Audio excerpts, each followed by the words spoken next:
को फिर से इनिशिएट कर रहा हूं।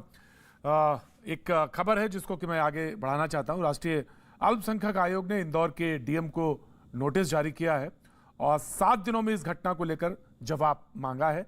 साथ ही आरोपियों के खिलाफ सख्त एक्शन के निर्देश दिए हैं। तो ये सरकार की तरफ से राष्ट्रीय अल्पसंख्यक आयोग ने भी इस पे संज्ञान लिया है।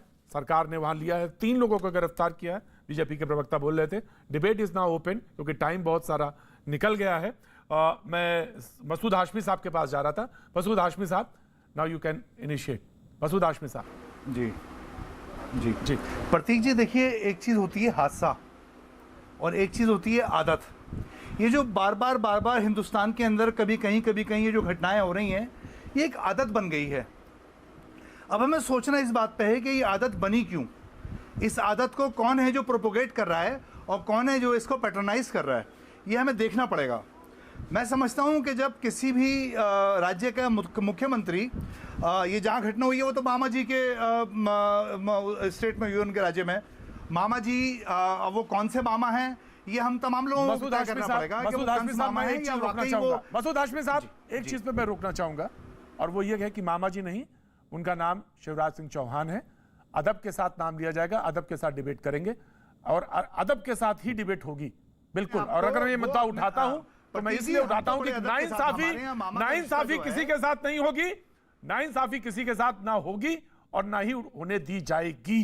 अब आप बात कहिए, बोलिए मसूद हाशमी। प्रतीक जी, हमारे यहाँ मामा का जो रिश्ता है वो बड़ा मुकद्दस और बहुत अहम रिश्ता माना जाता है। बहुत अहम रिश्ता है। जब बच्चे हमारे यहाँ छोटे होते हैं तो उनको एक पोयम सुनाई जाती है कि चंदा मामा दूर के बड़े पकाए भूर के।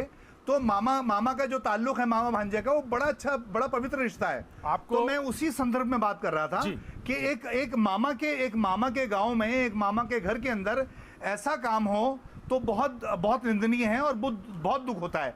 लेकिन मैं बात कर रहा था कि ऐसी आदत पड़ क्यों रही है लोगों को। अभी जो हमारे बीजेपी के प्रवक्ता हैं वो कह रहे थे कि हमारी पुलिस, मैं उनको बताना चाहता हूं कि पुलिस आपकी नहीं होती। अगर वो ये कह रहे हैं हमारी पुलिस, तो पुलिस जो बर्बरता करती है देश में किसी भी राज्य के अंदर और किसी भी शासन में, तो फिर उसको, मुख्यमंत्री को उस बर्बरता को अपनाना चाहिए और उसकी जिम्मेदारी लेके फौरन त्याग पत्र देना चाहिए, फौरन इस्तीफा देना चाहिए। लेकिन मैं बात फिर वापस वहां आता हूं कि ये आदत हिंदुस्तान में लोगों को क्यों पड़ रही है और कौन से लोगों को पड़ रही है। अब मैं अपने भारतीय जनता पार्टी के प्रवक्ता को बताना चाहता हूं कि कहीं ना कहीं उन लोगों का ताल्लुक या तो आरएसएस से होता है या भारतीय जनता पार्टी से होता है। और उसकी वजह यह है कि जो सत्ता में बैठे हुए लोग हैं, चाहे वो प्रधानमंत्री हो, चाहे वो गृह मंत्री हो और चाहे वो चीफ मिनिस्टर हो यूपी के, उत्तर प्रदेश के, आप ये देखिए कि पुलिस है, एक व्यवस्था है, कोर्ट है, कानून है। लेकिन तमाम तर बातों को बालाए ताक रख के एक मुख्यमंत्री आके बाकायदा ऐलान करता है कि मेरे राज्य में जो भी क्राइम करेगा उसको सोचना पड़ेगा, या तो वो सुधर जाए नहीं तो राम नाम सत्य है।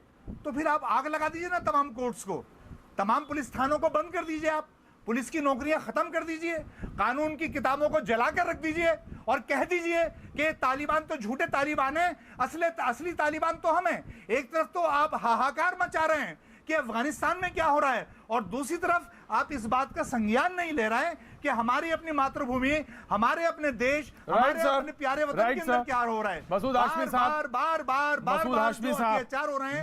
मसूद हाशमी साहब, मुझे नहीं, आप कहिए, आप जहां से तुलना करना चाहिए, लेकिन इस देश की, इस मुल्क की यह ताकत है कि अगर किसी ने, एक शख्स ने भी आवाज उठा दी तो यकीन मानिए कि उसको राष्ट्रीय चैनल पे डिस्कस करने का मादा है। वो एंकर घुस नहीं सकती, वो एंकर घुस नहीं सकती टेलीविजन स्टूडियो में। मसूद हाशमी सुनिएगा, मसूद हाशमी सुनिएगा, गलत तो जायज नहीं ठहरा रहा हूं, तो गलत है और गलत है तो गलत है जो ये दिखा रहा हूं, लेकिन टेलीविजन स्टूडियो में वो घुस नहीं सकती, ये ध्यान रखिएगा। शिवम त्यागी, मैं आ रहा हूं। Masood Hashmi, debate is open है।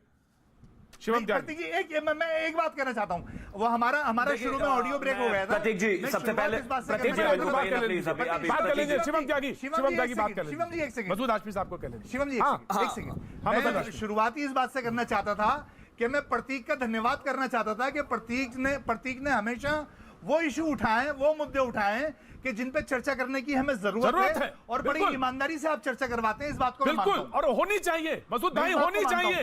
दीवार नहीं खड़ी करनी है, लेकिन हमारा मसूद भाई, दीवार नहीं खड़ी करनी चाहिए, दीवार नहीं, दीवार तोड़नी है, इसीलिए करा रहा हूं। दीवार तोड़नी है, और जो जो है उनको सजा मिलेगी, उनको सजा मिले बिल्कुल, और ऐसी नजीर बने कि कोई भी शख्स ऐसी हरकत ना कर सके। यही बात है, मकसद यही है, इसके अलावा कुछ नहीं। जी शिवम त्यागी, शिवम त्यागी। प्रतीक जी, मैं सबसे पहले तो यह कहना चाहता हूं कि जिस तरह की वीडियो है इसका कोई समर्थन कर ही नहीं सकता। कठोर से कठोर कार्रवाई होनी चाहिए। और मैं इस देश के 130 करोड़ हिंदुओं को कहना चाहता हूं कि गलत और सही के बीच में एक बहुत पतली सी जो दीवार है, कृपया करके इसको समझें। अगर उसके पास 2 आधार कार्ड भी थे तो पुलिस वालों को दे देते, ज्यादा बेहतर होता। तो इस देश के 130-40 करोड़ जितने भी हिंदू हैं, सब समझे, जितने भी लोग हैं। अब मैं आ जाता हूं इंपॉर्टेंट चीज पर। पुलिस ने अपना कैरेक्टर दिखाते हुए बहुत अच्छा काम किया। 141, 147, 153A, 323, 120B, 294 और 506 के तहत मुकदमा दर्ज करके यह साबित कर दिया कि ठीक है, आप कोई भी हैं, किसी भी धर्म से आते हैं, अगर आप गलत काम करेंगे तो आपकी जो जगह है वो सलाखों के पीछे है। लेकिन मेरे देश को कोई अफगानिस्तान से जोड़े, अफगानिस्तान से मिलाए, मैं इस बात का बिल्कुल समर्थन नहीं करता। जिस तरह से कांग्रेस के माइनॉरिटी प्रेसिडेंट ने कहा है, ये अपने आप में बहुत गलत है, बहुत निंदनीय है। आप ये क्या कह रहे हैं कि अफगानिस्तान नहीं है, ये आपका मध्य प्रदेश है। वो एक अलग बात है कि उनका इतिहास है। सीएए के प्रोटेस्ट में वो एक बच्चे को खड़े करके कह रहे थे कि भाई कहिए, जो हिटलर की बात करेगा वो हिटलर की मौत मरेगा। तो इस तरह की भाषा भी नहीं होनी चाहिए। सारी दुनिया में, सारी दुनिया के देशों में क्राइम है, और अगर आप नहीं जानते हैं और आप दुनिया को नहीं पढ़ते हैं तो समझ लीजिए यूनाइटेड स्टेट्स, जो दुनिया का सबसे बड़ा और सबसे बेहतरीन मुल्क और बहुत जबरदस्त वहां का लोकतांत्रिक ढांचा माना जाता है, वहां पर भी 62% क्राइम सिर्फ और सिर्फ ब्लैक्स के ऊपर होते हैं, यानी कि ब्लैक वर्सेस व्हाइट जो होता है। इसका यह मतलब नहीं है कि उनका लोकतंत्र मजबूत हो गया। मैं कहता हूं जिसके साथ हुआ यह गलत हुआ, लेकिन कृपया करके इस देश को अफगानिस्तान से बार बार लेबल मत कीजिए। और प्रतीक जी का धन्यवाद करना चाहिए क्योंकि उन्होंने इस बात पर डिबेट कंडक्ट कराई। लेकिन इस देश में जितनी भी आज तक सरकारें रही, उनका भी धन्यवाद कीजिए, पुलिस का भी धन्यवाद कीजिए, और समझिए इस बात को कि आज भी इस देश में गलत हो या सही, irrespective of caste, creed and colour, discussion होता है। और इसी वजह से हम अफगानिस्तान नहीं है। तो ये जो अफगानिस्तान को बार बार ग्लैमर देने की आप कोशिश करते हैं, अफगानिस्तान और मध्य प्रदेश और हिंदुस्तान की बराबरी मत कीजिए, क्योंकि आप भी इसी देश में रहते हैं। Right sir. शादाब चौहान अब पहुंच गए हैं घर। शादाब चौहान जी।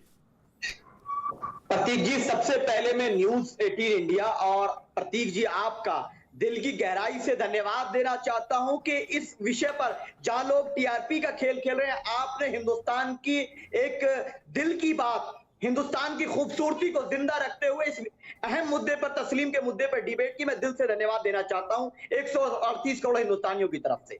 दूसरी चीज यह है कि जो घटना घटी है मध्य प्रदेश में, उसको लेकर के हम लोग पिछले 6 सालों से एक बात कह रहे हैं कि हमें ह्यूमन प्रोटेक्शन एक्ट बनाना पड़ेगा। ये 10 धाराएं लगाई, अच्छी बात है, पुलिस ने पहले डिनाई किया कार्रवाई करने से, लेकिन जब बात मीडिया में आई तो लोगों ने आवाज उठाई, उसके बाद उनको मजबूरन करना पड़ा। तीसरी चीज, नरोत्तम मिश्रा जी जो वहां के होम मिनिस्टर